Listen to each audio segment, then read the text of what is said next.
And welcome to Forge of Champions 3. My name is Jake Hyperion Matthews, and joining me here on the caster desk is, first of all, the birthday boy, Dan Orcs Harrison, and I'm also joined by Celtic Tiger Brennan. But I think we have to sing happy birthday to you, my dude. Oh, God. I mean, if you're going to do it, get out of the way. Ty's got a better singing voice, so it's off to you, mate. Happy birthday, dude. Oh, thank you. Yeah, you're welcome. Yeah, well, I appreciate your songs. 23 today. 23? I thought you were Old turning man. 16. Yep, just about. It's actually Tiggy's the youngest here, but that doesn't matter too much. True. Yesterday, what a day. I mean, we had an Urgot pentakill, we had multiple outplays, we had a Talon come up, we didn't get the Quinn, but we did pick it up. Unfortunately. Didn't get that Quinn, unfortunately. He did hover it for a while. He was definitely considering it. He was toying with it, but, you know, Cobros wasn't going to pull that out. And, I mean, Wind and Rain were able to take themselves a win over Misfits, knocking them out of this third qualifying tournament. So that's very big for Wind and Rain, considering they didn't make the second qualifying tournament, but this time able to get some points on the board as they do progress further through. And that's the thing, is that we obviously didn't see them last time. In the first tournament, they had a good show, but some people argued they kind of got an easy run through the bracket because XL got knocked out early on. But they clearly showed up they can do well. Yes, Misfits aren't exactly performing the best at the moment, but they are still a fairly strong team. So them to come out ahead is a good omen. But whether they can take on XL next week is another thing. Whether people ban Aatrox against them will be that might be an idea. Big thing coming in. I mean, get that over. Don't ban Zillion, ban Aatrox instead. Who'd have thought? Who'd have thunk it? Who would have thunk it? But we do have two more games coming up today. First of all, it will be Hyperion versus Diabolus. Following that up is Enclave, versus N&M. So pretty exciting games coming up. Any ones you particularly got your eyes on? Well, I'm going to be cast in the second series, so I'm looking at that. Also, I do think that they will be looking like two teams that are more on even footing than perhaps our first matchup will be.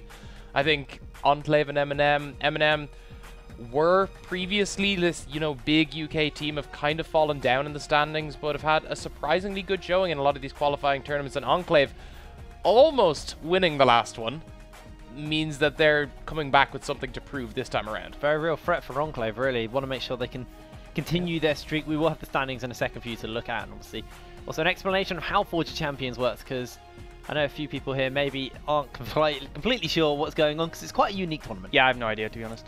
You have no idea? Well, let's actually bring that up so you guys can actually see, and I'll explain to you exactly how Forge of Champions works. The Forge of Champions is broken down into 4 qualifying tournaments. We are on the 3rd tournament, so there's one more to go. Each qualifying tournament is broken up into 2 stages. That is the open stage and the scoring stage. Now, the open stage is available to as many teams who sign up on the website as possible till we whittle it down to the last 8 surviving teams. They then progress through into that scoring stage, and the 8 surviving teams have to play against 8 of the Premiership teams. These teams now will battle it out towards that finals, and those finals are worth both points and cash prize as well. But the points are what you want to keep your eyes on, because each tournament is worth more than the last tournament in points. Once you get yourself through, the top 8 teams make it into that grand final. The grand final is obviously worth a cash prize, as well as obviously the 8 teams will be progressing through towards that final point, because they want to get themselves a spot on the European Masters. The team who also have the most qualifying points coming out of the tournament,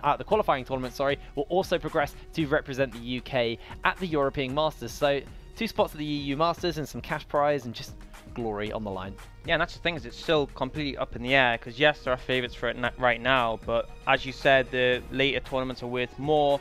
I believe if you win the last tournament, it's worth as much as winning the first 2, so a substantial amount could completely change up the arrangement. Still very much up for grabs. Yeah, absolutely still worth signing up, even if you haven't done so well in the previous 3.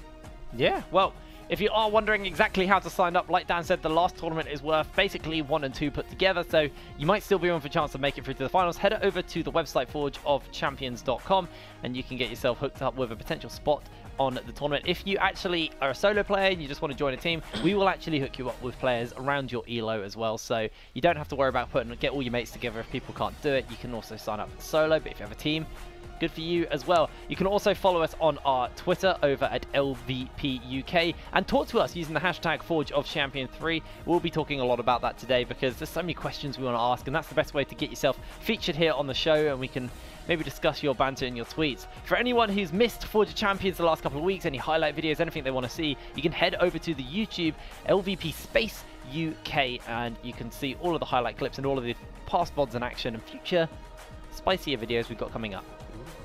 Ooh. Yeah, very fancy. Very, very fancy indeed. If you want to see that Urgot Pentakill, that will be available on there. That will 100% be available on there coming up. Yeah, or if you want to see that other great Urgot play we saw coming out from Kerberos, yes. that's also possible. Yeah, very real. Obviously, there'll be plays going down today. Do use that hashtag Forge of Champions free to let us know if any plays particularly catch your eyes, and we'll see whether or not we can make it into our top 5 plays of the week. Yeah, 100%. Yeah, sounds cool. good. Yeah, Glad you had to add to that. Really glad about that, dude. That's my contribution. That's why I'm here. Yeah. Now, normally at this point, I do like to bring up a question, but I can ask you guys to ask her on Twit. But actually, instead, I said Twit instead of Twitter. But actually, we have a tweet to bring up so you can see it. Bit of flame here. Yeah, this comes from the XL manager Barnetto. Blue skies all month, much like next week. There is a 0% chance of any wind or rain making it through. That's a good tweet. So we want a bit of shade at wind I like and rain. this. This isn't like hurtful flame. This is a bit of banter. I mean, maybe not. Maybe not if you're not wind and rain. Yeah. Very, very real chance there. I don't know. I think it's friendly, but it lets them know, you know, they're gonna win. Yeah. Yeah. Yeah. Well, I mean, feeling very confident. I mean, they looked very good. I mean, they got a pentakill.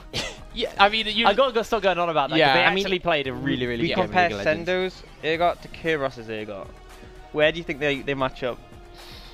Yeah, Sendo overextended just like Kerberos did, but he would normally like turn it around. You have to also remember they were in a bit of an easier matchup. To be fair, XL were up against Barrage, who had previously struggled to make it through the round of 16. This time, when they did, they ended up against XL, who made quick work of them. So you could argue that potentially that's why they had such a good showing, but yeah, I guess it's to be seen next week. Yep. Well, I think we should bring up the bracket so you guys can actually see what is going on in the Forge of Champions third qualifying tournament. As you can see, XL and Wind and Rain both able to get themselves a win yesterday. Wind and Rain definitely had a bit of a hard slug versus the Misfits Academy, went 2-1, but were able to pull it home with 2 Aatrox picks. Yeah, I honestly think that was a heavy decider a lot of the time as well, especially in that first game. It was just stalling it out, finding your waiting for your win condition to come online, and then executing. Especially when the series was such a close one, being a 2-1 in the score, but also every game was sort of hard fought. I mean, yes, Misfits had a dominant performance in game 2, but I feel like that's the sort of thing that really does make a difference. Like that Aatrox not being banned might actually have separated them from not being able to win that series and continue onwards. Well, that was yesterday's games. Let's actually have a look at what's going on today. We do have, first of all, Diabolus taking on Hyperion. That would be the first game of the day. Following that up, Enclave will be going up against M&M Gaming. I've not asked you, Tyg, what your game you're looking forward to. You've answered M&M Enclave, but Orcs, which game of these do you think is going to be the spicy one? Where are we going to see the action? I think there might be a lot of action in the game 1 because Hyperion have been tweeting quite aggressively at Diabolus. That's the good thing, yeah. Basically ramping things up, throwing some shade at them. So you got to see whether the words will stick and show up in their gameplay. Well, that is our first game of the day. That will be Hyperion taking on Diabolus, and it's a best of 3 as well, just like the rest of the tournament. So, you know, spicy tweets going out left, right, and center here, and we'll have to see whether or not Hyperion can walk the walk after they've been talking the talk. Yeah, is the gameplay equivalent I almost to got their... it wrong. To their Yeah, so you hold your breath because I said it wrong at EU Masters, and you were like, "Don't do it again, Jake. Don't do it again." Yeah, you got it. The question is, can their gameplay match their Twitter game? Yeah, well, a lot to prove, really. Hopefully, we get into that game nice and quick, and then we can really see what's going down, see whether or not this team have anything juicy prepared. Maybe we're going to have a Quinn. Any spicy picks that you guys think might come through today? I don't think it's really spicy, but I think Diabolus got a massive buff because Aurelion Sol is now available again. Yeah. There was obviously an issue with them playing it against XL in the last tournament, and the game had to get remade. It was then disabled by Riot, and it has been re-enabled, and their mid laner is a filthy Aurelion Sol abuser, so I'm sure they're going to be happy about that. I think I'm looking towards the top lane, as Diabolus have in their previous games. It allowed them to win the first qualifying tournament, then coming into the second one, didn't work quite as well. Flaxish was going for the Mundo as well consistently, so maybe move them towards something a little bit more heavy carry oriented, especially considering Mundo's dropped a bit in priority at the very least. And then see if they could continue to force top, especially with those TP nerfs. I think one advantage for Hyperion, though, is that Dan was willing to play Poppy even when no one else was, and the champion was a bit garbage. But now it's made a resurgence in the meta. I mean, it goes both ways, because yes, Poppy is stronger now, but that means you can afford to throw a ban on it. I mean, teams were even banning it occasionally prior to this when no one was really seeing Poppy, just because they knew Dan would play it in almost any situation. Yeah. So, I mean, I guess Diabolus are probably just going to throw a quick ban out for that one, but I guess we'll see. I mean, he's also moved back towards that Gnar pick when the Poppy's been banned away, and that's something that's been seeing a lot of play over in Korea. Could well see it here as well. I wonder if you'll go for one of those, you know, the really spicy pick where you go like full damage Gnar. That's always really fun in certain matchups. I'm hoping, what I would like to see is the Poppy gets banned away, so he goes Gnar. Diabolus are like, bring it on. They throw Yasuo in the top lane, that age-old counter. We get some spicy top lane action. Flaxus It's was very a big real. Yasuo player. Flaxus is the player to watch, really, on this for the side of Diabolus. I mean, EU Masters, I can't remember what team he was playing on. I'm really sorry, mate. Movistar Riders. Movistar Riders, yeah. And, you know, in that first stage, he was just pulling out the Yasuo. I can't remember. He had like 2 really, really powerful. Yasuo Fiora, I think, was as well. Or yeah. Maybe it was, I can't remember what else he played. Camille. Yasuo with the standout. Basically, though, him on a carry. And he played, I think it was 2 games of Yasuo. And both times, he looked disgustingly good. I mean, he got a highlight video as well, which was, you know, if you earn that. Because it was pretty much all click tech up until Flaxish entered in. And then, oh, it was Renekton. Renekton and Yasuo were the 2 picks he was playing. Yeah, actually, Renekton's in a pretty good position with the changes to Essence Reaver. Once you build that, it actually makes your mid-game to late-game team fighting a lot better, because you can just one-shot people. Pretty good or just disgustingly strong? I mean... Well, it's just so sad they design an item around mana and mage users, and in comes Renekton to ruin it for everyone else. It's like if you get on top of someone with it, you can. I feel like you can just kill any champion in like 2 seconds. Yeah, but the problem is getting on top of them in the late game can be occasionally tricky.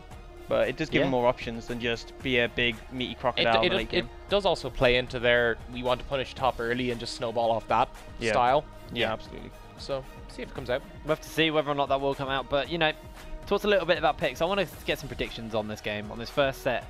What are we predicting? How many wins? Who's going to win? I want to know your numbers here.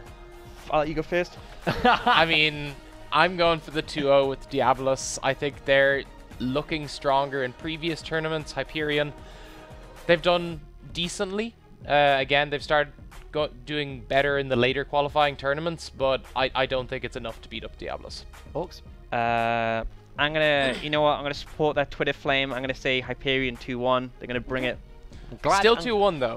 I'm glad we've given it a split desk. You know, we're showing some support for both of these teams here. Let us know on Twitter who you think is going to win. Actually, we're using that hashtag #ForgeChampions3. Is it going to be Hyperion? Is it going to be Diabolus? And let us know how many wins, how like what the score you think it will be. And then, you know, if you guess right, we might put you on the show. It's actually, I don't have that power, but I'm making promises. I made a promise yesterday and we were able to like keep it. So yeah, you know, it's actually proven that the better you tweet, the better you play. It's, you know, there have been research on this, and there's been essays submitted. It's statistical proof. So I feel like that favors Hyperion in the series. Guess you weren't very good at tweeting then.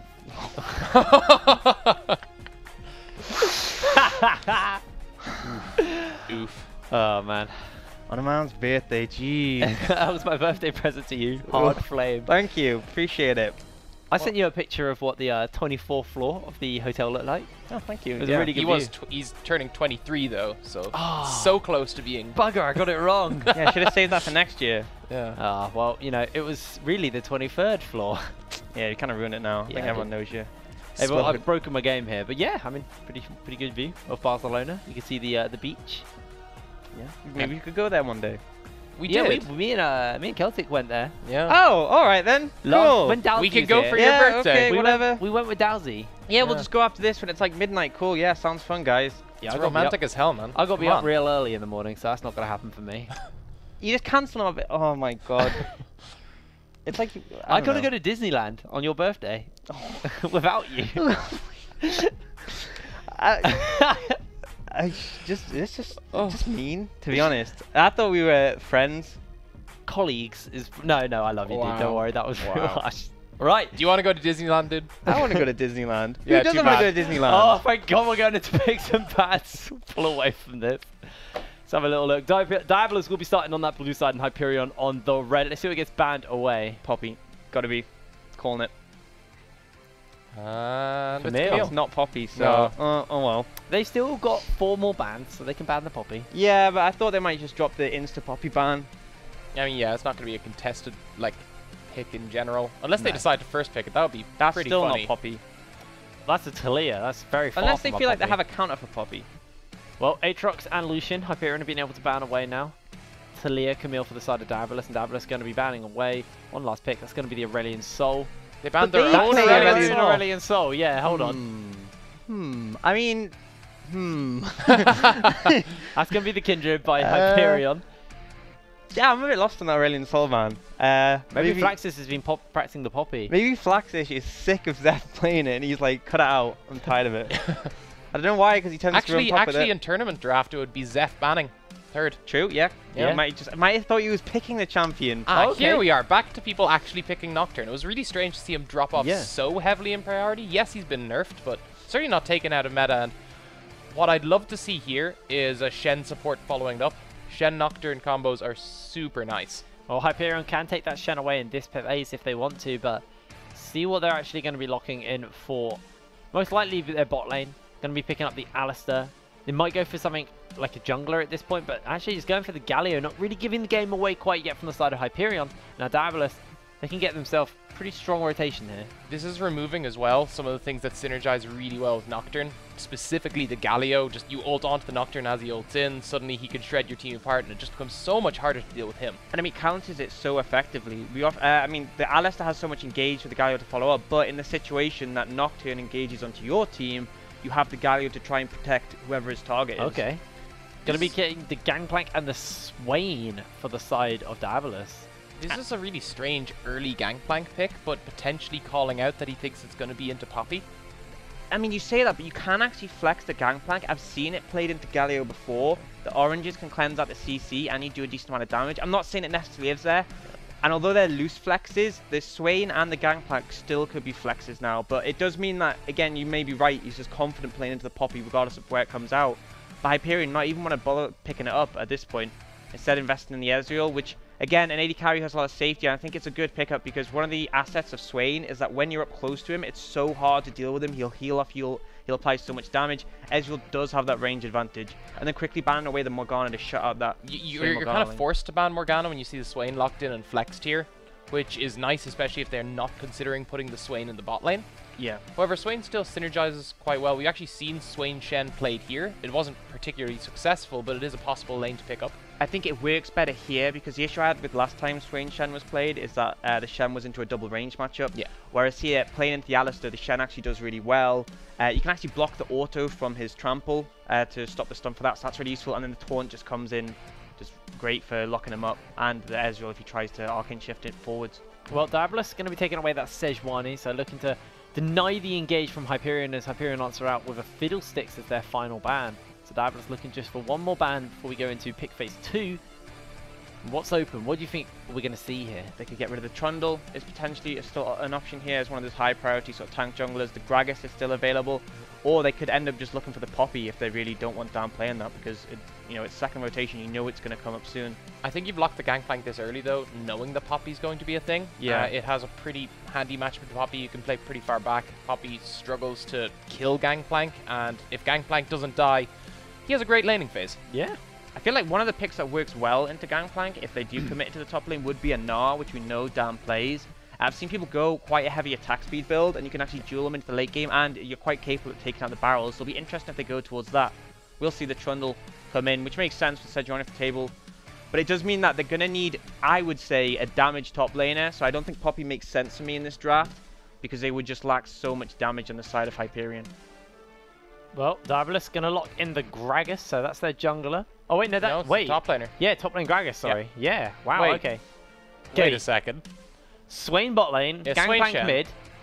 Yeah, so the No, it's Gangplank... Gangplank top and Gragas mid, I think. Oh, that is also an option. They're both possible. it's I quite hard to think you call. might be right with the Galio. Yeah, it's because the if they're playing Galio. into Galio. Yeah. Let's see what Hyperion are going to look to pick as their top lane. That might even change the matchup for the Jarvan side makes a lot of of sense they're Diabolus. working with the Galio, but Darius is open as well. There's There's going to be the the Gnar. Gnar. we'll go for Okay. Gnar in the end. Okay, you'll probably put the Gragas top lane then. Yep. Yeah, I think it makes Yeah. sense. I mean, yeah, I think the Gangplank, it functions well into the Galio because Galio is not a lane that can necessarily look for kill pressure on you. The main pressure for Galio is that he's really good at setting up ganks. You'll struggle against the Gangplank because he has the oranges that can remove the CC, and it's just a free lane to scale him up. I think the first time I saw it was Horn played it against Faker. Same matchup. It meant that, Faker is someone who obviously likes to pressure lane. Like, you really can't in that matchup. And then you have to make something happen on the rest of the map because if you don't, the Gangplank's going to scale up. But on top of that, he has his Cannon Barrage, which can sort of mitigate the global impact you have. Also, speaking of globals, you now have, once Nocturne ults, you have a Gangplank ult you can't see coming, and Shen following up with Nocturne.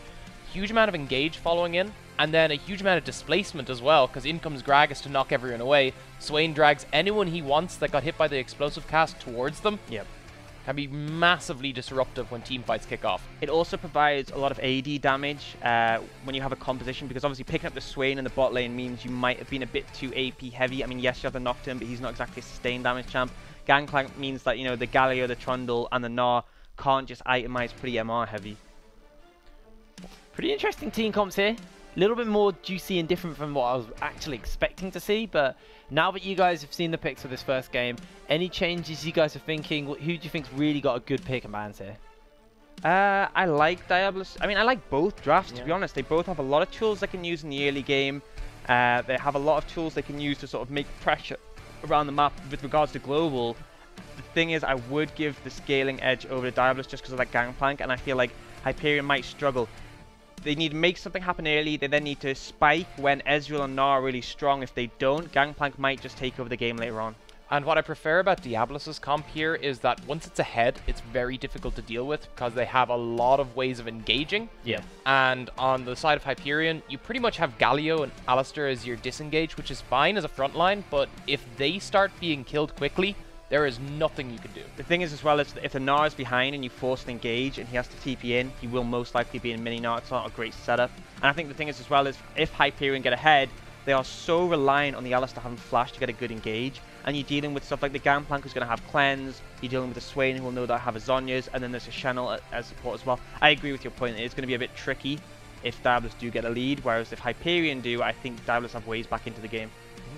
Pretty exciting stuff, really. So let us know on Twitch chat who you think is going to win. Will it be Hyperion? Will it be Diabolus? Use Twitter as well, because, you know, also we like to use the hashtag. Say happy birthday to Dan. Yeah, let's have a spam happy birthday for Dan in Twitch chat. That'd be real nice. Oh, that's so cute. Yeah, there you go. Now it can be nice. Yeah.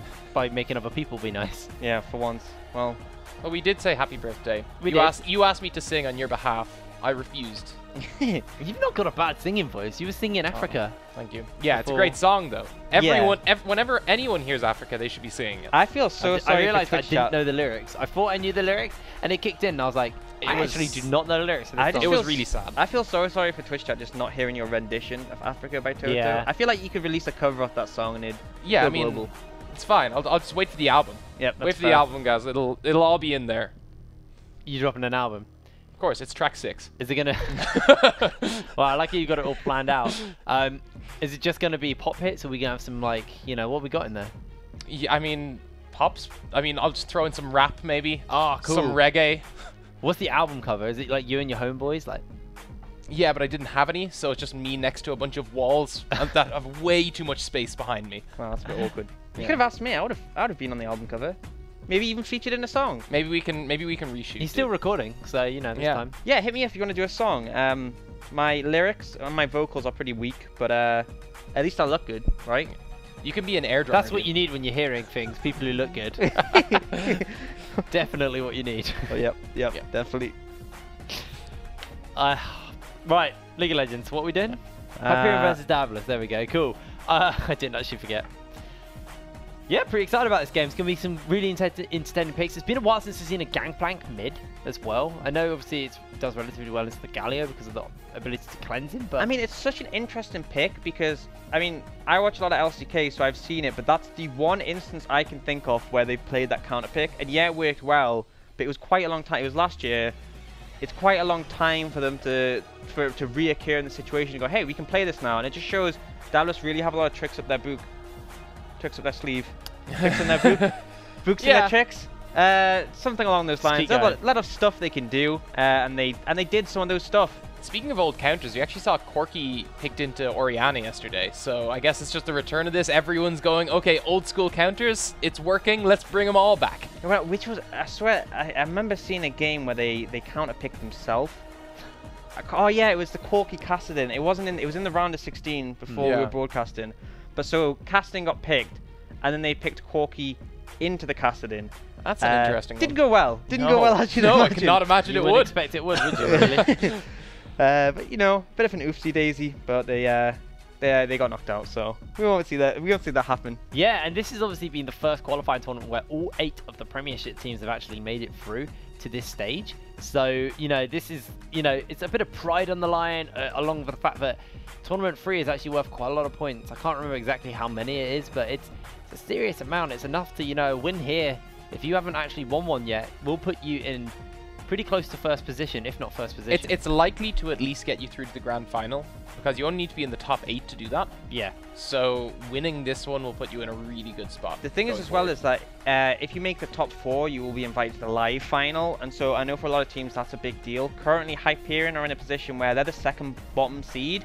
They will have to face a strong opponent when they get to that top 8. Might make it very difficult to make it to the live finals, whereas if they manage to upset Diabolus here, maybe Diabolus just aren't expecting it, they aren't as prepared. This is that opportunity to move up the seeding ladder, and then they can potentially get in a position where they realistically do make the live finals in Barcelona, sunny Barcelona. Yeah, I was about to say, the live finals are actually here from the 5th to the 6th of September. That is here live in Barcelona at the LVP Studios. We did a little video yesterday of me kind of walking around the stage, so you can actually see what it looks like. It is cool in there, dude. Like, it's real nice. Yeah, no, definitely. That is the sort of place I would like to have played if I didn't retire and become a useless caster. But yeah, if it helps, I got to play in an event recently and I was awful. So I got to play on the Rift Rivals stage and I won. Well, clearly you're the best player out of the three. I got 75%. I've got a 75% win rate on the stage. That's pretty impressive. That actually was pretty impressive because I'm a terrible player. I mean, one of them, Rusty, carried me playing AP Lucian, like hard carried me. Yeah, I don't think we'll see that in 4G Champions. No, I would like to. I mean, yeah. I mean, actually, I don't because it's. Does anyone want to sign Rusty? I'm not sure if he's open right now. Yeah, I think he's doing something. Probably quite hard to get him, you know, down. But you know, if he's up for it, the drop AP my Lucian's message. pretty 4G good. Champions 4 will obviously be played. Not next week, the week after. Played in China. That's the only way we're gonna get him in it. I mean, just can you pay for a flight? Just fly him over. It's not gonna be that expensive, is it? Maybe. It's pretty expensive to China, friend. Pretty goddamn expensive, mate. Oh well. Next time. It's not worth the investment though. How about one of our standing ADCs? You know, the meta's everywhere. Just play AP Lucian. Come on, man. We want to see it. We want those W's to just one-shot an ADC for like a squishy target for no reason. Wait, you saying AP Lucian? Yeah, AP Lucian. AP Lucian's hilarious. What would you go like AP hybrid on here, or would you just go no, raw no, AP he went for full, like he went like flat Ludens? AP, and literally the W would like almost one-shot. It's got people. a really high AP ratio. Do you build a Lichbane as well? I feel like you kind of have to, otherwise you'd literally on W It only. was Luden's Death Cap Void Staff, I think, was the build he went. Wow, I can respect the dedication to the That was build. like flat AP damage, man. It was dirt. It was real dirt. Yeah, I feel like you'd be better off going with like the Tryndamere build right now. maybe. AP Tryndamere build. Yeah, we are loading through onto the Summoners Rift as Hyperion and Diabolus will be taking up against each other for the first time today and for the third game of the third qualifying tournament. No AP Lucian this game. We say more standard picks, but that's only because we started so far out. These picks are actually pretty weird in their own way. I mean, the Gangplank mid is a bit of a fringe pick. But they're more interesting. Yeah, for sure. That's the thing we want to hit on. Yeah, and we'll see the Nargragas top lane, which is probably the least interesting matchup we have.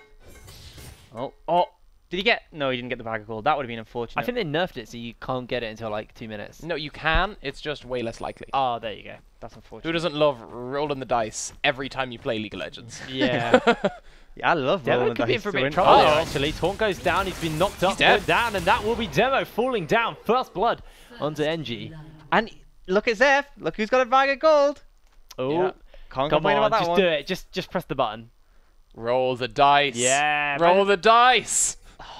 He's Hey! he did. What did he get? We don't know. Yeah, we've no idea. Observers, press X, please. I need to see how much gold he got. Yeah, please. 90. I think he got 90. I know, because he got a 90. bit from Klepto from hitting him, and I think from Bandit, so he must have got about 70-ish. I think he yeah. probably got... Wait, he might have gotten 85 because it's in multiples of 5. Yeah. Yeah, The Bandit okay. proc with that. Something like that That's, anyway. that's more than solid. That so paid off, yeah. yeah. Paid off. You got 15 gold more. Thank you very much. So the Observers lesson for is that. always gamble. Always gamble. But did see that kill picked up already by NG. Won't be able to punish Demo too much because of that early death, but nice gold onto the Nocturne. Can't complain too much about that one. It would have been nice if they'd been able to get the back in as well. They could have sped up his clear by either going for the Hunter's Talisman here or moved towards just getting more damage to the Longsword. Yeah, absolutely. Do you see Award spots out NG though? He's going for this bot side scuttle. Looks like Demo's just going to take his blue in the meantime and won't challenge. First dragon will be a mountain. Yusa's landing quite a lot of Qs onto Cookie, actually. Really zoning him away in lane. So we are seeing the shove coming through onto ADM. Yeah, and to be expected in the bot lane, we're seeing the shove come out from the Swain. A lot more AoE abilities than Ezreal has, particularly Alistair having a weak level 1. It means you can't pose too much of a threat compared to the Shen at least. Actually, used to quite low on mana. I mean, this is the thing, is that yes, he's been landing a lot of Qs, but get edging lower and lower in the mana department, and that really limits your ability to shove the wave out. And you can see Zeph able to get the shove mid, he's moved down, and there's quite a lot of control already coming in that bot side river. And this is a good position for NG to be, because he really doesn't want Demo to do much in the early game. Demo on this trundle does have a bit more gank pressure than Nocturne does, so he just wants to farm it up and make sure his lane is okay. And frankly, this setup so far is pretty good for that. Yeah, I'm really interested to see where they decide to focus now from Diabolus, because previously they'd always gone topside.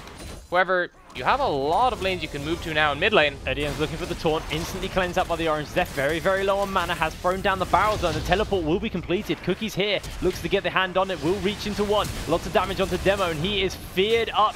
No more damage able to come out. And Diabolus do disengage. Yeah, and definite win for Diabolus. I do burn the TP from Cookie, but I return with 2 flashes and end up stopping the pressure.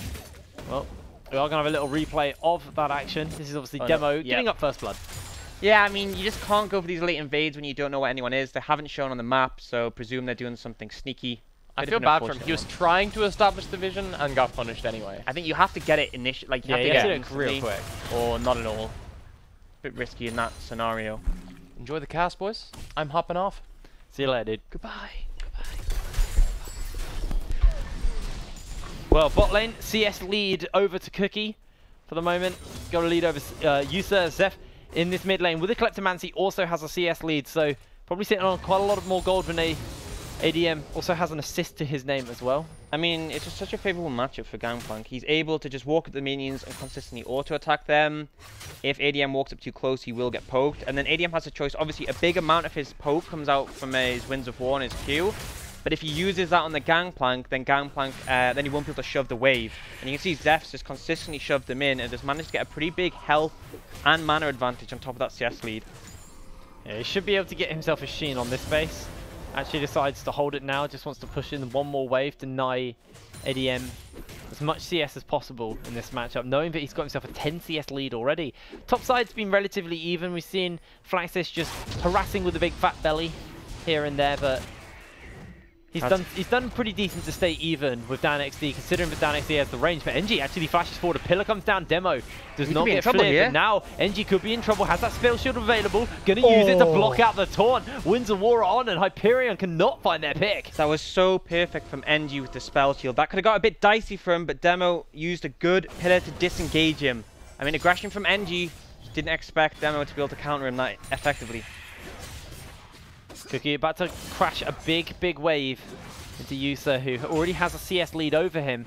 Yeah, it was an interesting one. Cookie took a really weird back timing. There was a big wave shoving into Hyperion, and then they backed without shoving it into the tower, so it was able to get frozen. And now Yusa's in a pretty favorable position to get a CS lead on the Ezreal. Already has his tier as well. Stack that up. Can't complain too much. I've seen a Sheen picked up early from Flaxish on this Gragas, which means this could have quite a bit of burst capability, so if he gets on top of this mini-Gnar, there is potential to find an all-in, especially if Nocturne is available for backup once he hits his level 6. Yeah. Now Dan is just going to have the pressure in this lane. NG pretty close to that level 6 as well now. So shouldn't be too long before we start to see the paranoia plays come down, and Hyperion got to be a little bit paranoid about that, knowing that there's potential for quite a lot of gank coming through from just the unknown. I think a big factor as well is that ADM is constantly being shoved in mid, and your big counter to the Nocturne ult was the Galio. The thing is, it's not got as much range as, for example, the Gangplank ult, which you can just cast anywhere. So ADM needs to shove mid out and then be able to move. And I just feel like Zeph isn't going to let that happen. I do feel like the lane will probably see NG make an appearance hub is in this top side, as bot lane's pushing, like you said, mid lane's pushing. They don't really want to, they just want to deny the Galio the ability to ult in. Yeah. You'll probably see them gangplank ult on top of DanXD, who's quite shoved at the moment. And then the Nocturne can come in nice and easy. You got the belly slam, explosive cast, so much layered CC you can put down. Yeah, and particularly on that mini Gnar, it's so easy to burst him out. Just lacks a lot of base HP compared to him and his mega form, or just most champions you have in the top lane. Have a bag of gold. Zeph rolling the dice once again, does trade it in. Level 6 has been hit on NG, and look at him on the map at the moment. He's hanging around that blue side. Keep your eyes on him, watch for the play. So it looks like for now he just wants to farm. They haven't actually spotted out Demo though, who's also on the top side, recognizing this is the most likely place to see a Paranoia play. DanXD's actually about to lose Mega Gnar as well, so could be a play coming through. He's going straight in with a Gnar into the wall. Great pillar on the Flaxish. In comes the ultimate, followed up an explosive cast. That's going to be NG. Not able to save his top laner as Flaxish falls down, and NG goes so low. Demo finds a double kill. So much damage coming out from the Trundle, and the bite to reduce the AD from NG just means he isn't able to find that. It's a great gank coming out from Hyperion, and not just do they end up getting 2 kills, they've burnt the threat of that Paranoia, and it's off the map for a significant amount of time. Well, you said when we were on the desk, this is the game that Hyperion need to find themselves a win, to find themselves in that top 4 if they want to make the finals. And that's a great start for them. Demo makes up for giving up first blood over. And let's just see that again. Yeah, so you see Dan is just at the end of his mega, and that might be what Diabolus was waiting for, but he takes the chance, doesn't get the knock into the wall, but manages to layer up the CC after that. The ult coming out from the Trundle just means Gragas seems so squishy, especially since he only has that shield. And then you see there, look at this last bite that comes in from Demo. Oh. Huge amount of damage with the press of the attack. Just able to burst out the squishy Nocturne. And not just that, when you use that bite, it reduces his AD, so he's less of a threat onto Dan. And Frank's actually has spotted out Demo, gonna throw the pillar, forces the taunt out. ADM's coming through, watch NG, in goes the flash, Cookie's gonna go away. Vision of Empire lands, but Demo is on a killing spree. And Demo's just doing so much work this game. I mean, he made that mistake level 1 where he got caught out, but he's really hard carrying this game, and on a champion that traditionally you don't think of as a hard carry champion. Demo has shown he likes to play more carry-on-to champions, but he's playing the Trundle here, and he's playing it well. And this is perfect for Hyperion as they really spike in the mid-game. They're starting to accelerate towards that as fast as possible, and Demo in the top side of the screen is going to be able to take himself out the Mountain Drake for Hyperion. Does mean these turrets will just be that bit easier for them to kill. Yeah, and a big thing as well is that they've made all these plays. ADM hasn't been involved in one. He's just... Wait, well, he did contribute in that last one, but he hasn't used his ult in any fights. It's still available. There's still that big presence coming from his heroic entrance. And yet, Hyperion have still been able to find a lead and pick up this Mountain Dragon as well. Really, really good for them as DanXD just clearing out the vision for the moment. Establishing as much topside as possible. Wants to be able to spot out NG. Look at the wards into the jungle. If NG's there, he'll know what's going on, and he knows that he is on the potential of a gank. Cannon Barrage is going to be up for Zeph in just a second. So once again, there is the potential for a play to come through. And that's going to be the flash explosive cast. Available. Flaxis does a lot of damage. Paranoia still available into the barrel. That's going to be the Cannon Barrage. In comes NG, and he's able to find himself a kill. Now taunt lands onto Zeph, instantly cleanses out of the orange, but a Justice Punch does come down, and Adam takes a bit of damage on the way out. Yeah, it just showed the power in this in this Gragas Nocturne top lane jungle combo. There's so much CC coming out from the Gragas. You catch the Gnar in his mini form, and then the Nocturne can follow up. Despite all the warding, you can't see him far enough away to see where he's going to come with the Paranoia unless you have really deep wards. Now look at the play on the other side from Hyperion. Snuggly's coming through. That's going to be a headbutt pulverize. There's a grand entrance. The grand entrance is going to knock one up. Cookie has gone golden, trying to heal up with the demonic ascension, but he is still under tower. He's still alive. He goes pop. He goes golden. He does not find the kill as DanXD is able to do so. Now Amphrax trying to keep this turret up as the rest of the team are collapsing through. Cannon Barrage isn't available yet, but the turret's going very, very low. In comes Zeph as the turret goes down, and Diabolus are forced with their tails between their legs to retreat. Yeah, good trade on the other side of the map for NG to get the Rift Herald. Oh. Still could be dicey here. Just gonna go into a replay and see that play top. So Flaxius, he knows Dan is in the mini form, gets a slow onto him, and he's looking for this opportunity. He knows NG's in the area. Good body slam flash into the cast. Just, I mean, honestly, we don't talk about a champion like Gragas as if he's a mechanical champion, but it was great from him. Puts the barrel in front, so when he jumps, he still gets slowed. And then it's just impossible for Dan to get away from that point. Yeah, did a really good job there. Amphrax did make it out. Didn't have to use a summoner spell, so what looked like there was potential to be shenanigans actually does not happen, as in the meantime, while we're doing the replay, Rift Herald was used and was able to crack open that mid lane turret. Didn't get the second charge though onto the tier 2, so at least that little bit of damage has been saved, and Zeph hasn't quite picked up that Triforce, and as I say that, he does purchase that up, and Rod of Ages for ADM should be on the cards for him relatively soon, just looking to push in a couple more waves. And item spikes are starting to come through left, right, and center. We got the Manamune picked up on Yusa. Flaxish with that Iceborne Gauntlet now. Yeah, trading into he uses mobility. He could be in trouble here. No, looks like Dan's going to play it cautious. And Paranoia is available. If you don't know where the Nocturne is, you have to err on the side of caution. Both teams pretty close in gold now. Only 700 between them due to Diabolus being able to equalize on that mid tower. And the thing is, Zeph is definitely a champion who's going to scale better and better lanes in the game. I think if Diabolus can keep this within reaching distance as it gets later and later, they are fine in that situation. Hyperion need to step the pressure and not stop if they want to close this one out after their early game lead. Well, we did just see a lot of vision by Hyperion got clear it out, but they did have a lot of control around that top side of the map. If you do look at Diabolus' wards for the moment, they're all relatively defensive. Couple have found their way into the river, but nothing too deep, nothing too able to let them kind of fish for clicks and plays. For the moment, Diabolus just playing a little bit of a slower game. Don't really want to play into this mid-game spike that Hyperion are starting to hit. But as I say that, Flaxish throws down the ultimate. Cannon Barrage is there. And Nar could be on the receiving end of a gank. Hops gets splashes, jumps away, and NG misses the fear. He's looking for the kill, and DanXD is so close to getting Mega Gnar. Is unable to do so, and NG is 3-1 on the Nocturne. The burn is just enough damage to finish him out. Oh, we're seeing an engaged top. That's going to be a taunt. That's going to be Cookie throwing down the Demonic Ascension. Demo trying to use the Subjugate to stay alive as Zeph has entered into the fray. Pillar will slow down the rest of the team, and the teleports are here. Hyperion do disengage the attempt from Diabolus on the top side of the map. Yeah, but they trade TPs from the mid laners. I think Diabolus are happy with the one. Again, they want to diffuse the pressure. They punish the Gnar on the bot lane so easy with the Gragas setup, and then they're able to stop the play on the other side of the map. Again, Diabolus just want to keep this game even until it gets later on. But here comes Demo. That's going to be the taunt onto Amphirax. He taunts away. Demo flashes forward for him, now turning his attention towards Cookie. And Demo!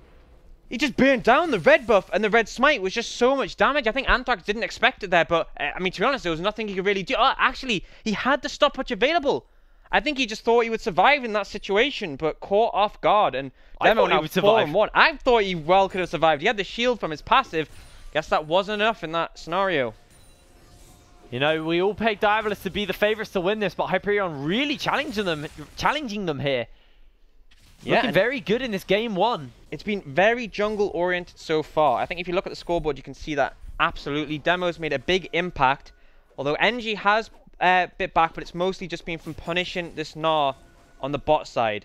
You have to be a bit cautious now as DanXD. Like, I'm sure he would love to be able to pressure out this matchup against the Gragas, but when you've been punished 2 times already by this Nocturnal, I think you have to play a bit safer. Definitely wants to do so. This is Flaxish. Iceborne Gauntlet got the Ninja Tabbies. Looking to see what he's going to be picking up his second item. Stacking up those tank items. As DanXD does not have his jungler nearby, so he probably just wants to play a little bit further back for the moment. Yeah, I mean, NG's got his Paranoia available on his weight in the wings. They won't go aggressive here because Dan has Mega Gnar. Looks like they're trying to clear out some vision in the river, and we do see Infernal Dragon spawn it in 10 seconds. Definitely an objective Hyperion want to be able to pick up. They want to delay how long till Diabolus have this late game threat from the Gangplank. If they end up giving it over, it'll make the late game from Diabolus even more threatening. Remember, DanXD just lost Mega Gnar, so he's not actually going to start stacking up quite yet. Teleport's coming through. Pillar will disengage Flaxish, actually, as Yusa has entered into the fray.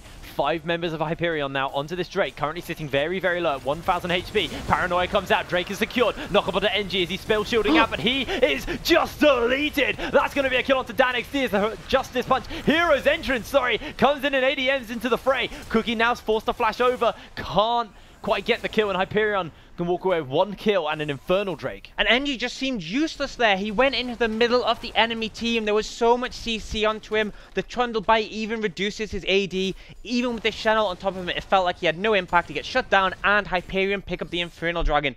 Great win for them, and it's exactly what they need to keep this mid-game going. Yusa's gone for the Iceborne Gauntlet. So he's gone for that more kind of utility build Ezreal over the Triforce and just wants to be a kind of threat of damage in the late game. I think it makes a lot of sense as well when you're dealing with the threats of a Nocturne and a Gangplank. It's going to take the bite a bit off those champions, not quite able to do as much damage, and the ability to kite them out. If you look at Diabolus across the board, they are pretty short-range champions, and if you manage to slow them down consistently, it can have a big advantage. Do you see him stacking up that mirror mana though? And that's the big thing to look at, is when that is fully stacked, that's when Hyperion really needs to push on the pressure and start to get to the point where they have a lead to take over the game. Well, 17 minutes in, it feels like Hyperion are actually in control of this game, but they're only 400 gold up over Diabolus at the moment, so they're sitting pretty comfortable as the game is starting to stack up towards that 20-minute mark, and Diabolus, you know, not actually down and out yet. They've just lost a couple of fights. They have lost 2 important Drakes, which will be a threat as we move later into the game, and Elder Drake potentially becomes a threat. But for the moment, Hyperion do need to look to snowball the advantage they've got so far. Absolutely, and the thing is that Hyperion want to be able to take the top lane tower as quick as possible. They picked up that bottom lane tower pretty early on, but they're being stalled out. They are now in the position where they've got 4 members on that top side, and with the low HP, it looks like they are going to secure it, but I feel like 18 minutes isn't quite the tempo you would want to be aiming for. By 18 minutes, you'd hope that all 3 outer towers were down if you were trying to secure a really successful early game, the sort we saw from Misfits yesterday. Hyperion got to be happy with what they get, but it begs the question, will Diabolus be able to scale more? But Pulverize goes through onto Zeph. That's going to be the pillar to slow him down. He's already used the orange. NG trying to make his way into the fray, looking for the fear onto Snuggly. Cannon Barrage is going to come down now. Here is the teleport. ADM has entered in. Nobody's died quite yet in the fight, and it looks like that is going to be both Hyperion and Diabolus disengaging. Yeah, and it just feels like Diabolus managed to dissuade the pressure and get Zeph out alive. They didn't want to commit too hard on the back of that because they know this is a point where Hyperion are really strong. If you look at the Ezreal, he has fully stacked that mirror mana. He's now going to be pumping out a lot of damage. And I think now is where Diabolus really have to be careful, because Baron up in 50 seconds, this is when you can throw the game away. Are we going to see the double tier Ezreal in this build, or do you think he's going to go more into that Blade the Ruined King as quick as possible? It's an interesting one. I mean, well, we have done now. He's picked up the tier. I think the tier makes sense because you want to be able to match their scaling. You have the lead now, but this might end up going a bit later. I think the Blade of the Ruined King build, although it gives you an earlier spike, I don't think it's 100% guaranteed that they're going to be able to close this game out before the point you'd want a fully stacked tier. Well, DanXD just catching a wave in the bot side. The turret did take quite a lot of damage from the shove so far.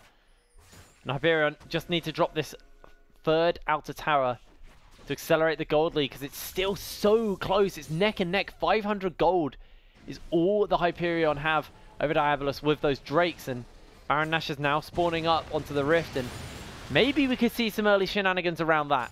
Yeah, a big thing to take into account though is if you look at the mid lane, that is where a significant amount of that gold difference will be coming from. Gangplank is up 30 CS, and on top of that, gets a lot of gold from his passive, from his parlay, and also from the Kleptomancy. So you have to factor that into it. The rest of the team is a bit behind, but Zeph, the one with all the gold, might be in trouble here. Pulverize goes through, wins and wars on. He's taunted up, and he is just deleted. ADM able to pick himself a kill up as Yusa and DanXD both teleported in. NG now trying to run away. Going to be DanXD going forward, trying to get those hyper stacks procced up, but not going to be enough. And maybe Hyperion actually just turns straight onto a 20-minute Baron Nashor. Yeah, I mean, they took the most gold out in Zeph. They have to go for this instantly if they're going to do it, because 20 seconds until he respawns and can teleport in. Diabolus will want to contest. Will they be able to win the fight? Or Baron's steal at the half Baron? HP. NG's on the other side, has been spotted out on the ward. Looks like the turn's there. Cookie goes up with the Dominic Ascension. Explosive cast delivers DanXD back. Mega Gnar is starting to time out. ADM is here. The paranoia is on. Amphorax is so low. Goes Golden. And now they're turning a fight. It's going to be the first one of the flashes as Cookie goes pop. 1-for-1 is going to be the trade so far. But Hyperion still on the trace. Still on the hunt. in. Cookie's here. Gangplank's in. A 2-man belly slam into the barrels. Just absolutely wrecks everyone on Hyperion. And they are melting. Yeah, Yusa's just trying to get away. He's on such low HP, he might survive, but a definite teamfight win for Diabolus. Hyperion wanted to turn from the Baron and take the teamfight, but they weren't able to find it. Too many flashes, too many stopwatches, brought them out too long, and they get punished. They're now going to lose this mid tower, and for the first time, they are behind in gold. Zeph's flank was insane there. Holy moly. I mean, it just shows the confidence. Gangplank isn't normally the champ you think of making a TP flank, but he came in at the perfect time, and the confidence from Diabolus to keep stalling out the fight. Anthrax went in at the start. Flaxius went back in when he knew he had the backup from his teammates, and it just dragged Hyperion along until they got taken out. Well, Hyperion had such a good start to this game. They felt like they had the tempo in their hands, and one fantastic turn by Diabolus. And great kite away from the potential engage, working around that Narbar perfectly. Means they're able to stop a 20-minute Baron, able to get themselves a couple more kills, and pull themselves ahead 2,000 gold over Hyperion. I mean, as much as that didn't look like a massive win for Diabolus, it's still fairly close. That was Hyperion's window to take the game. They either get Baron or a massive team fight that cements their lead. Because they've got neither of those, things are going to get a bit tricky. Now you're in a situation where Zeph has got his 2-item spike, a lot safer and harder to punish. Looking for something here. Anthrax could be in trouble. Headbutt pulverizes there. He has thrown down the W, but it's not enough as Demo's now able to get a kill. Taunt's there. That's going to be everything thrown onto Flaxius. She's very, very low. Explosive cast onto Yusa, though. That's a barrel chain coming through from Zeph, but Hyperion do get themselves an advantage. A great pillar. Back goes NG into the cow, but it looks like Steak is getting turned on, and Cookie with a demonic ascension now, trying to bail his way out. DanXD stacking up that Narbar. Cookie hasn't gone popped quite yet, and disengaged by the side of Diabolus, but Hyperion turn it, and now they want to get Baron. Yeah, Cookie does have TP, so he's going to recall and come back in. NG is pushing mid, but looks like they might actually just get... NG's so low, it's going to be really hard for him to steal the Baron. Zeph's going to try and jump. Shen's ulting in. He's got the ultimate on top of him. ADM with the taunt. Instant orange comes out of Zeph. ADM's running so low. A great taunt by Anthrax, though, will dissuade them for the moment as Zeph has flashed over the wall. Anthrax is burning down. DanXD's there. True Shot Barrage goes wide. Zeph is down. Yusa finds the kill, and the heroic entrance knocks up Cookie. He doesn't have absolutely anything to keep him up. DanXD finds the kill. And Hyperion are just edging ahead, and the crux is Yusa on this Ezreal. We said this is when he spikes, this is when he is doing a ton of damage, and he is showing it. He has been untouched throughout this game and performing brilliant in these teamfights. They're just going to TP in and go for the Baron. They have TP on 2 members. Why not? Zeph's down for another 20 seconds. Paranoia's not up for NG. He's half HP. Doesn't have flash. There's no way he can get into the pit, but he's still being a threat. He's still being a nuisance. Flaxius has explosive cast. Baron is on half HP and starting to see these health bars run low. Paranoia by NG means the team are going to look to run away. Subjugate's been thrown down, turned back onto Baron. 3k HP is going down. Paranoia's out, and that will be Baron. Nashor picked up. Now a Snuggly with a headback pulverized onto 2 members means NG super low is going to be able to get away, but Hyperion, they tried that so many times, and they were able to finally get their hands on it. Yeah, and we see the replay. Not the best pillar coming out from the start, but Snuggly finds Anthrax. No flash, no stopwatch means he's almost certainly dead in this situation, and they're easily able to clear it up. And then the mistake here, I just feel like Flaxius, he didn't expect so much damage to be turned around to him, but he really wasn't that tanky on this Gragas. And then Hyperion are just free to chase. That was a really good pillar on the back end. Unfortunately, a good ult from NG puts him over next to Alistair, who isn't able to do much. And Hyperion, they get the team 5 advantage there, but Diabolus, I thought they made it closer. We weren't quite able to find it. They turn onto the Baron, and then once again, they look to turn off. And Zeph, he's got so much gold on him, but he's not quite at the point where he can 1v9 a team fight, and does get shut down there. And in the meantime, the Ocean Dragon was actually able to be picked up by Diabolus. But again, in terms of dragons, I think everyone can agree at 25 minutes in the game, Ocean is probably the worst one you can have. It's something, but it's not the something Diabolus want, and Hyperion now going to push up and take that final outer tower in the mid lane. Yeah, looking to contest this, push the gold ahead even further as they now pull 2,500 gold over Diabolus, and feeling pretty confident as we are seeing Cookie looking for the picks, but these turrets are going down really quick with that Infernal, with the Baron, with the Mountain. DanXD almost got ultimate as well, so the threat is on. Diabolus need to respect this. Yeah, and Anthrax not even hit that level 11 point. If NG goes in, he will be very squishy, and he doesn't have a big Shen ult coming from the support to provide much peel. It's going to be very risky, and if they try and find an engage, it has so much potential to backfire and lose them the game. Right, this is the moment for Diabolus. DanXD's just lost Mega Gnar. Going to be a little bit before he can stack that up and potentially be a threat for a team fight once again, but Zeph looking to chain the barrels. Doesn't fight the combo right there. There's a lot of burst potential to come out from this Gangplank. If they do find the window, Diabolus can definitely pull the trigger quickly, but they're not confident yet. ADM just happy to push in this top lane and look for that outer tower while the rest of his team pressures mid. I would have much rather the Storm Razor as his second item over the Sterix. Obviously, he wants to go that more defensive build, but it doesn't mean his damage is there. It doesn't really have that burst anymore. And you're seeing the turret going down. Hyperion using this Baron really well. That's going to be the ultimate going through. NG forced out. Hero's entrance goes up. NG still alive for the moment as a Cookie able to get himself one. They're going to try and look for another as the Justice Punch does land onto Cookie for the moment. And Hyperion have turned it round onto Cookie. A great pillar. He can go pop in a second. Maybe looking to the damage. Doesn't quite turn it down. And ADM is able to pick himself up a kill. Hyperion looking to take themselves an inhibitor. Yeah, and the one time they're able to find Yusa, they just are so far behind and they're not able to kill these tanks. They don't have the sustained damage. We talked about how Gangplank might be able to provide that. At this point, when he has two items and one of them is a more defensive oriented one, it's just not there. He can't chunk through all these tanks, and neither can Cookie. And now Hyperion, despite losing their most valuable member right now, still able to take an inhibitor in the mid lane and a tower in the bot lane. Now at a 5.5k gold lead, and the next dragon going to be an Infernal. Hyperion can be very happy with how they've played this game. 6 turrets to 2. Big gold lead. And it all came off the back of just that taunt around Baron, that play around Baron, and they just kept fighting fight after fight. Considering Zeph, you know, looked to have saved the game with a flank TP earlier on. I mean, bear in mind, Hyperion are currently our 7th place Prem team, and yet their shot call in there was so good. They knew exactly when their composition spiked. They knew where they had to force and where to find the windows. They did. They kept trying it. They didn't get disheartened when things might have gone a bit botched. And the key thing is they knew exactly when to turn off Baron and look for a fight. And in the end, they did get that Baron Nashor, and they've managed to cement a significant lead from there. The question is, can they get it to close out the game? There is still hope for Diabolus. They have a lot of scaling in the hands of that Gangplank. The problem is, can they hold on for longer? And when an Infernal Dragon is the next on the cards, will that be too much to swing things in Hyperion's favor? Well, we will have to see as Dan pushing away this bot side. Doesn't have really too much vision to work with, but the rest of his team also is hanging around that side of the map, just in case any plays are going to come down. Yeah, ADM is actually in the top side clearing that wave, but he's not in range to use his ult, and his TP isn't available. It's going to be a bit dicey for Hyperion if they overstep right now. Yeah, we did see a big chunk go down onto NG. Forces him off. He has obviously got that GA though, so if they are able to find a pick onto him, if he does go aggressively in on the fights, does obviously have that way to save himself.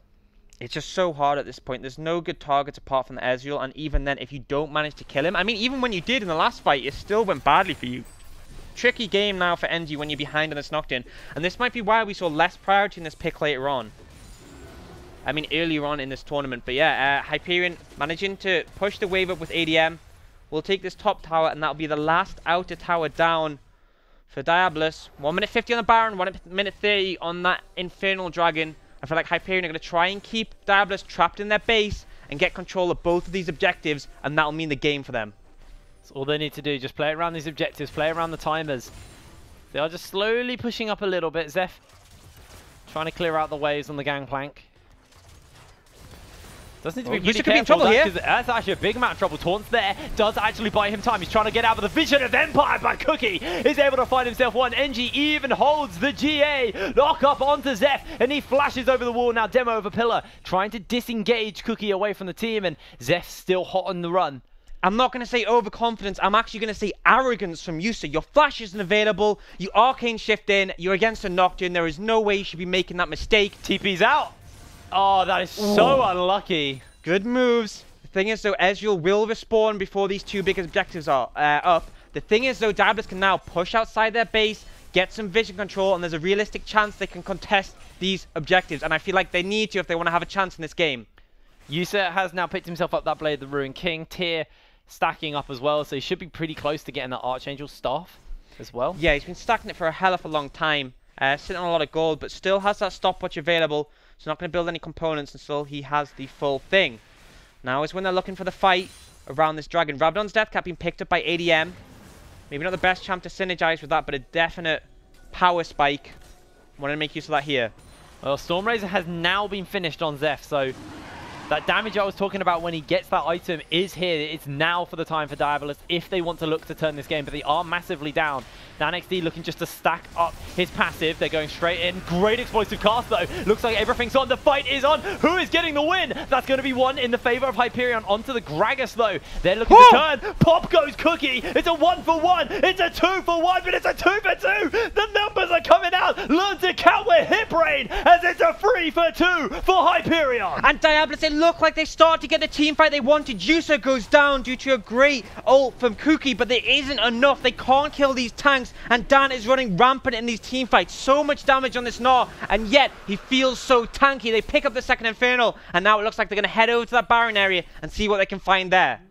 Maybe they're looking for Zeph, actually. Dan flashes over the wall, looking No for the damage. Zeph. Zeph's very, very low. Going to be a flash out. A great pillar means DanXD is able to pick up his 6th kill. TP is available on ADM and Yusa. They are going to look for this Baron, and I don't think Diabolus are going to be able to stop them. NG still off the map. This should be Hyperion's second Baron. We're going to see a replay on that team fight. You see the initial engage from Diabolus does come down onto Demo. They lock him up, but he's so tanky. Manages to get his ult down before that. The engage starts to come out. A good combo from the barrels onto Yusa means he gets punished. Does stopwatch, but the fear still tethers onto him. He gets pulled into Cookie's ultimate and gets taken down. But again, it isn't enough. Dan is doing so much damage throughout this fight. And because they focus so much onto the Ezreal, nothing is done to him. And the thing is, if you look at the Gnar's build, he has a Blade of the Ruined King, he has a Black Cleaver, has ZDA, has a Frozen Mallet. This is a very damage-heavy Gnar. If you don't shut him down, he will just continue to do damage throughout the team fights. And you did see Baron Nashor with double Infernal and a Mountain in the pocket of Hyperion. Diabolus just feel like it won't be long before their base just falls apart. That inhibitor in the mid lane has respawned, but no turrets remain outside of the base now. And it's just picking up a couple of buffs, getting everything ready for the siege. As it looks like a 1-3-1 is being set up by Hyperion. Yeah, interesting that Yusa is still sitting on the same items as the last team fight. Did obviously not pick up much from there, but he's got to be so close to be able to get this fully stacked Seraph's Embrace. Hyperion going to push up with their time now. No doubt take that mid lane inhibitor and then might well back off and let him buy and hit that second tier power spike. Well, making their way in. It looks like there is a response coming from Diabolus though, sending multiple members in. Barrel chain lands onto Snuggly, and just Snuggly. Oh, Dan might be in trouble here though. The Nocturne and the Gragas are waiting for him. Remember, he has a GA and a buttload of damage as well. About to hit Mega as well. Yeah, this is actually a very dangerous time in Hyperion. Maybe just thinking we can't go for the play. Paranoia has been thrown down. It looks like it's going in on the bot lane. And DanXD had just hopped over the wall. Bad. Inhibitor falls down and Hyperion continue to pressure. This time, DanXD now maybe looking to turn it onto Flaxish. Not going to actually overcommit, and Hyperion just pushing the waves in, looking to get themselves the tier 3 in the bot side now. Have got the full team with them, the full roster. Remember, Paranoia is down, Explosive Cast is down, all of the team fighting tools are not available, and it looks like Hyperion stepping forward. Second inhibitor falls and a big minion wave to work with.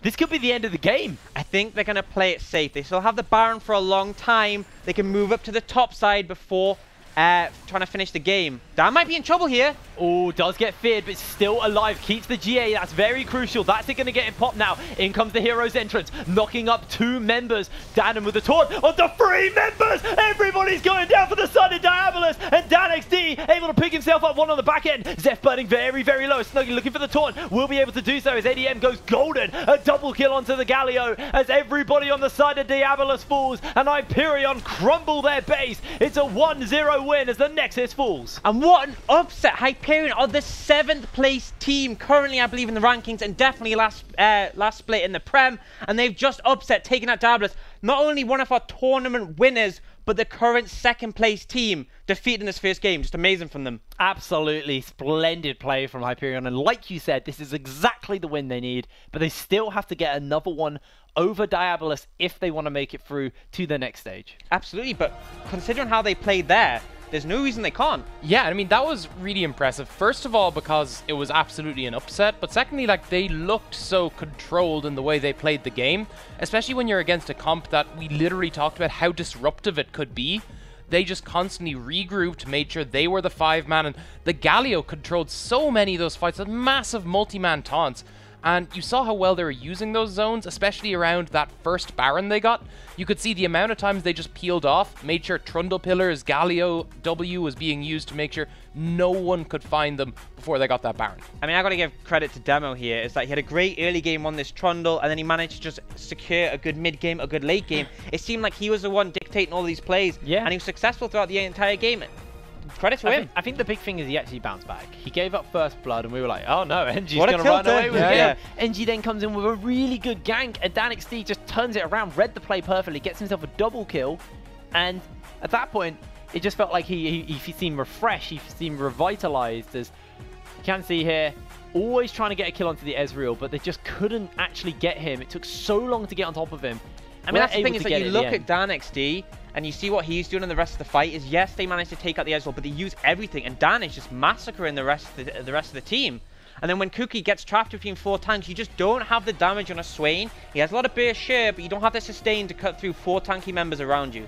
And this was one of the strengths of Hyperion's draft. One of the things we didn't touch on before the game was that you just denied them so many ult targets. Your only ult target was Ezreal, who's an immobile AD carry, and everyone else was building tank. On top of the fact you had an Ezreal who also builds a good deal of armor, so you had this Nocturne who wants to go for Duskblade, forced to go for this kind of Black Cleaver, then GA defensive build, just wasn't able to find footing. Yeah, the fact you had to commit the Nocturnal, the GPO, and the Channel just to take the Ezreal down, it meant the Gnar was able just to run rampant and destroy everyone, because it felt, because you got that lead early top lane because of the counter gank, there was no real answer to him, and he could just decimate anyone he got his hands on. Just a really, really good game from Hyperion there. You know, bouncing back from what we kind of put them down as maybe one of the lower seed teams. They're obviously top 8, but we did maybe sell them short. And, you know, maybe they were right on Twitter. Yeah, absolutely. Yeah, backing it up right now. Let's see if the numbers back it up, because we do have the damage here. And I might be wrong, because actually Diabolus Gangplank obviously did have the most damage, but look at the Gnar numbers, dude. That's more than the Ezreal. Yeah, I know. Just the Gnar was able to do so much in these team fights. I mean, credit to the Galio as well. This is a champion we don't talk much about in terms of damage, but the AP build clearly doing work there. And this is the thing. They devoted so much to this Ezreal. Gnar and Galio aren't tanks. They're bulky, sure, but they pump out a lot of damage, and they were free just to make that happen in that game. Yeah, I mean, I think that does come back to the kind of builds you were talking about. You were talking about these tanks, but in the end, they had a lot of damage to them, and you could see that mirrored in those graphs. And using the zone from the Galio meant that every time a fight kicked off, he got multi-man taunts. He just queued on top of people and just shredded them. Yeah, absolutely. It was very close as well. You got to keep in mind, until about 19 minutes, the gold was only 400 or 500 either way. You know, both the teams held on, and what we did see early on in the team fight was both of the teams had an ability to peel back from fights and then re-engage, and we saw that multiple times. And Hyperion ended up just doing it multiple times, just ever so slightly better, and they resulted in more team fight wins, but then resulted in them to get a larger gold lead, get himself a Baron. And what we saw from Hyperion is something we're not used to seeing from Hyperion, is them actually getting Baron Nashor. And when they got Baron Nashor, they actually showed good strengths of actually, you know, knowing what to do with it. A lot of teams get Baron Nashor and kind of sit on their laurels. Hyperion went hell to hell with that. We were going to take loads of turrets. You can't come at us now. We've won team fights. We've got the gold lead. We've got the Baron. Like, try anti-siege this. I mean, my big thing to talk about from this game is I don't think Diabolus played bad, and I think that draft was pretty good. I just think Hyperion played better. They just really showed, they didn't look like that team. I think if you switched it around and said, you know, Diabolus were the second place team who were on the red side this game, I would have believed it, because they played like one of the stronger teams in this tournament. The question is, can they keep that up for a series? Yep. That is obviously the question on everybody's hands, but we do have a quick break coming up, and when we're back, we'll be back with Game 2 of the series, so don't go anywhere. We'll see you shortly.